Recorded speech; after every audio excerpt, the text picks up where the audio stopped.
Hey, this is Stacy from Let's Cook, y'all. Welcome back to our channel. If you're new, welcome. We're so glad you're here. We hope you'll enjoy the content on our channel and you'll consider hitting that red subscribe button. We're back with a brand new week of some really easy and delicious homemade meals. We hope some of the ideas in our weekly videos give you some inspiration for things to cook at your house. I am chopping vegetables for the first meal that we've got for you guys this week. I had some carrots and red onions and a little bit of a piece of cabbage left in my refrigerator. I'm trying really hard this year not only to cook a little better, healthier, but also to use what I have, cook from my pantry, fridge, and freezer more, and especially to cook more small batches or small amounts since I am just cooking for two. I'm cooking so much for YouTube that we're creating a lot of leftovers. Anywho, this is a quick coleslaw rather than using a bag mix. I just cut up some cabbage, some red onions, some carrots.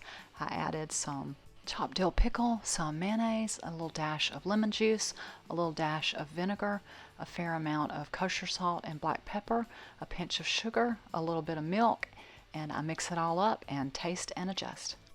We do have a recipe for this and also a video. It's one of the first ones we ever did. I'll leave a link to the recipe. This is one of those things that I don't really measure the ingredients. I just go by taste. I took some chicken strips out of a bag from Sam's Club to heat up in my air fryer. You could easily do these in the oven. I think they even have microwave directions on them. They just take about 14 minutes in my air fryer at 370. I am cheating today, and rather than making a gravy from scratch, I'm using some of this Tony Chachere's brown gravy mix that I found marked down at Kroger. Chipping away slowly at my pantry. I had something pinned at Pinterest that I wanted to try. It was like a copycat KFC bowl. I used the word bowl, and Tim made a horrible face. So we will not be making bowls, but we will keep all the same components and put them on our plate. Really easy, quick meal. I'm determined to use things that I've got from my pantry. So the breaded chicken strips were in the freezer from a big bag from Sam's Club. Corn, mashed potatoes. I did have some cabbage on hand, so I made coleslaw and packaged gravy. Couldn't be easier, couldn't be quicker on a busy day. Comfort food is what we crave in the winter anyway, and apparently we're carb loading, except for the mayonnaise-based coleslaw. We'll fix our plates. That's what's for dinner today.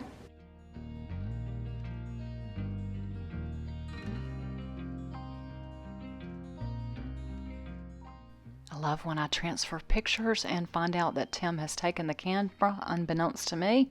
You'll find another one of these later on.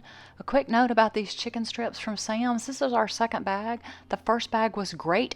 These were not nearly as good. I don't know if we got a bad batch of chicken or their quality control has slipped. We were not nearly as pleased with this first part of this new bag. For today's meal, I brought some water to a boil. I always salt my water after it's come to a boil. I've always heard, I think from cooking shows on the Food Network, that if you put the salt in beforehand, it will scar the pots. I got a little bit of spaghetti noodles going. The last trip we made to our Sam's Club, we found this. Tim was all for trying something that's Korean. He remembers fondly when he lived there when he was in the military, something he called yakimandu. I'm going to follow the directions on the back and pan fry them, and we'll see if these are any good. I sprayed the tops.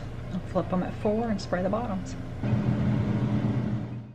got my skillet hot and then added some avocado oil. I don't have peanut oil. I like to use one of those for frying.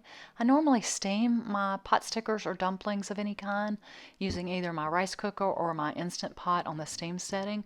But they are a lot better. They're probably not quite as healthy, but with this nice crisp coating from pan frying, they do have a much better flavor. Also preheated my big red wok, which I can no longer find. A lot of people have asked about it. Put some more avocado oil in it and then started adding in chopped vegetables, broccoli, cabbage, and onions. Picked up the camera, not trying to make y'all dizzy, to show you the other side. Didn't think you could see. It was time to turn the mandu. The package directions said to turn them every 2 minutes for a total about 8 to 10 minutes until they were crispy and done on all sides. I did have one of them right there try to stick a little bit. Oh well, we survived. Once the harder vegetables had sauteed a little bit and were starting to get soft, I added some mushrooms and some carrots. They don't take as long to cook. I have learned through trial and error with a enameled cast iron wok, I need to use a towel or a mitt, or I've burned my hands so many times before. Once the vegetables were about where I wanted them, I took the pasta that I was trying to keep warm on the back. It does tend to stick together, and started adding it in. I did not measure anything. This is actually the second time I've made this, and I don't think you need to measure. It's so easy. And I stopped to turn the mandu again. I did mix the pasta and the vegetables in the best that I could, and then took out of my pantry the very last bit of this Trader Joe's soyaki, or any kind of a teriyaki, or whatever sauce you like would work. I've made my own before, but again, I'm trying to use up things from my pantry, fridge, and freezer. Quick veggie lo mein using most of the vegetables that I had left. They were starting to languish a little bit in the produce drawer, so I just chopped up what I had. Broccoli, carrots, mushrooms, cabbage, and red onion. We're excited to try the pork and vegetable mandu from the Bibigo bag from Sam's, and just some egg rolls from the air fryer. It's a little mini Chinese buffet, my favorite kind of food. That's what's for dinner today.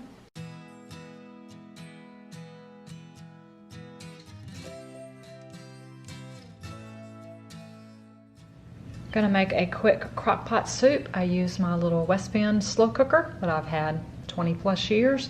This is a tomato soup with lentils and chickpeas or garbanzo beans. This is really easy to put together. It does not take very long in this slow cooker. I've never actually tried it in my regular crock pot because I always cut it in half. I'll leave a link to the recipe that's on our website. Basically, I've got about 3/4 cup of chopped onion. I'm going to saute the onion with some garlic, and then we will add all the spices to toast them. We will take some of the chicken broth that I made and rinse out the spice mixture and put it in the crock pot. We will add the garbanzo beans that I'll rinse, the lentils, and the rest of the chicken stock. Cook it until the lentils are starting to get smooth and breaking down. Then we will add the tomatoes, heat everything through, and at the end I'll just take my little immersion blender and puree it for a quick crock pot tomato soup with lentils and chickpeas.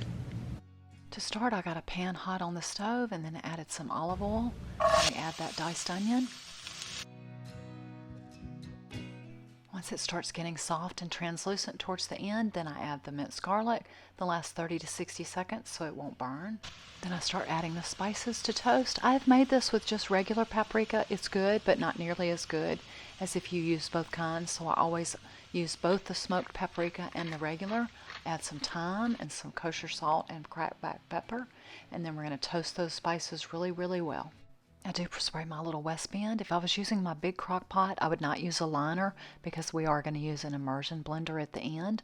Then I take the toasted onion and spice mixture and add it to the West Bend. I take a little bit of the stock and swish it around in the skillet to make sure I get everything out, and then add the rest of it back in.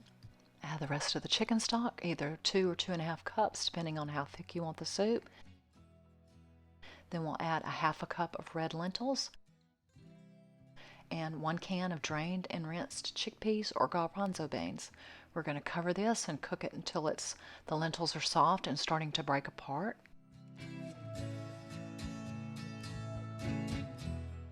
I stirred mine around to make sure nothing was sticking. I do taste it for doneness from the lentils and also for seasoning. Then add 1 undrained can of tomatoes. Remember, I am cutting this in half for the 2 of us, and then let that cook for another hour or so.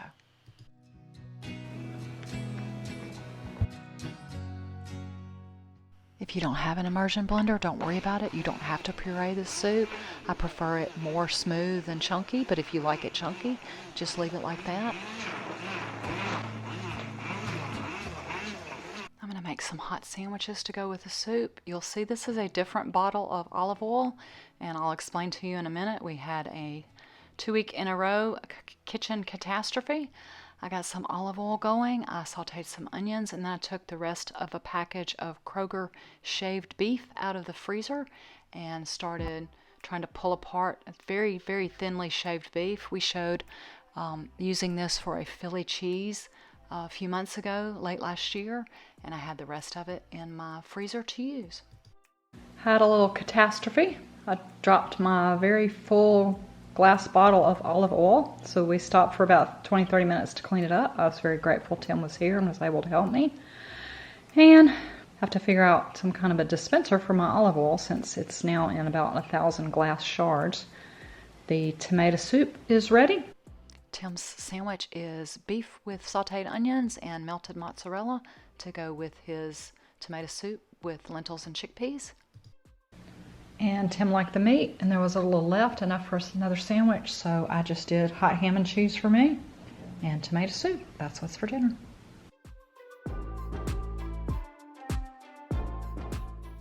It's a happy, happy day in my house. I told Tim I was ready for a break. I have had a Reuben on the brain, so we called in 2 Reubens to our local McAllister's.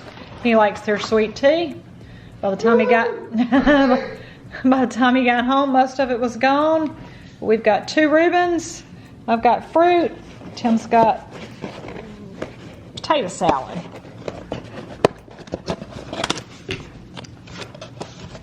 Potato salad? Those look really good. There's a lot of meat. Tater salad. Tater salad. McAllister's is what's for dinner today in our house. Thank you, sweetheart. Made me very, very happy.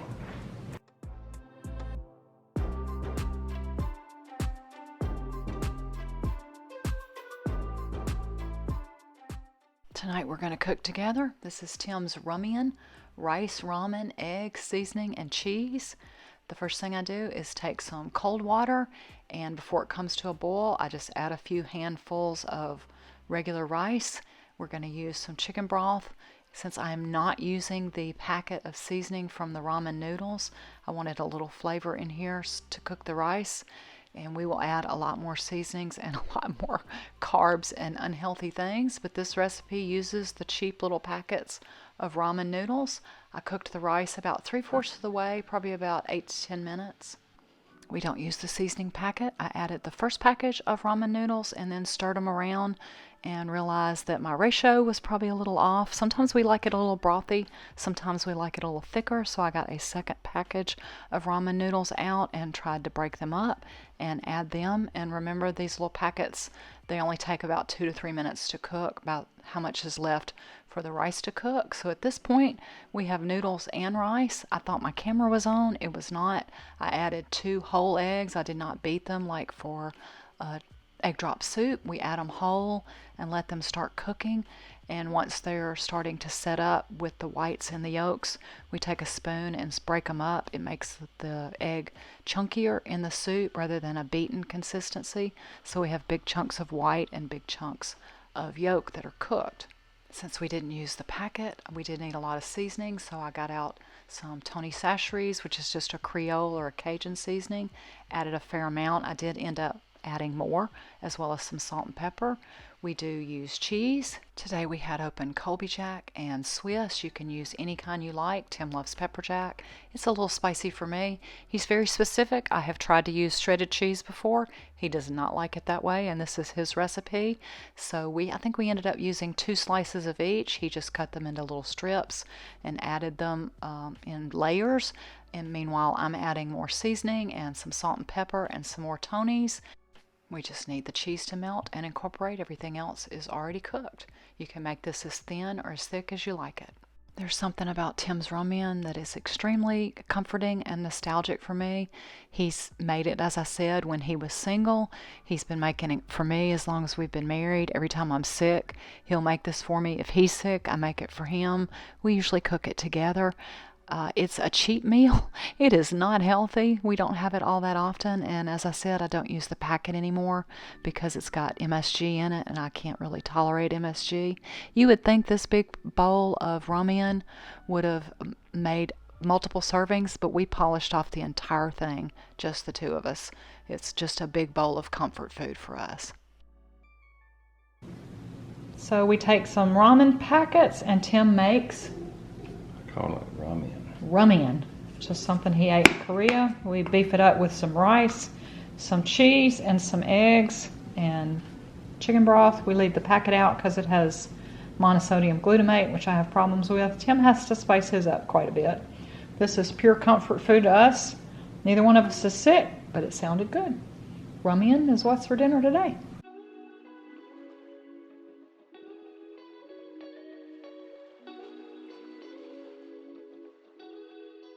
Using up things from my freezer. I still had some cranberries in there from around Thanksgiving, so I thawed some out. Pulled out the recipe to make cranberry bread. I think this is the one from the back of the Ocean Spray bag. You sift together 2 cups of flour, 1½ teaspoons of baking powder, a ½ teaspoon of baking soda, a ½ teaspoon of salt, and 1 cup of sugar. Add in 1 cup chopped cranberries and ½ cup chopped nuts. I just took some pecans out of my freezer and chopped those up.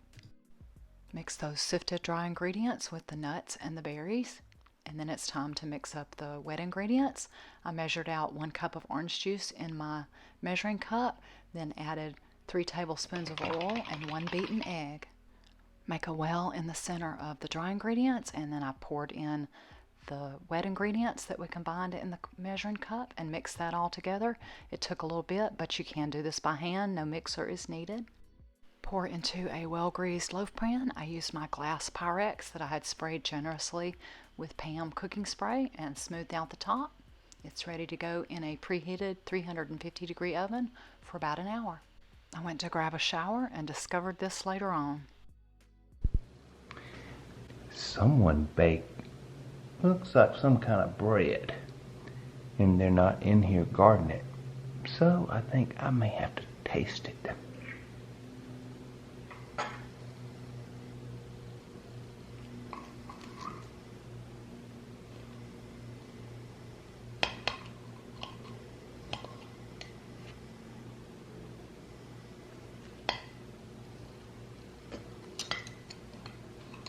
Still a little bit warm.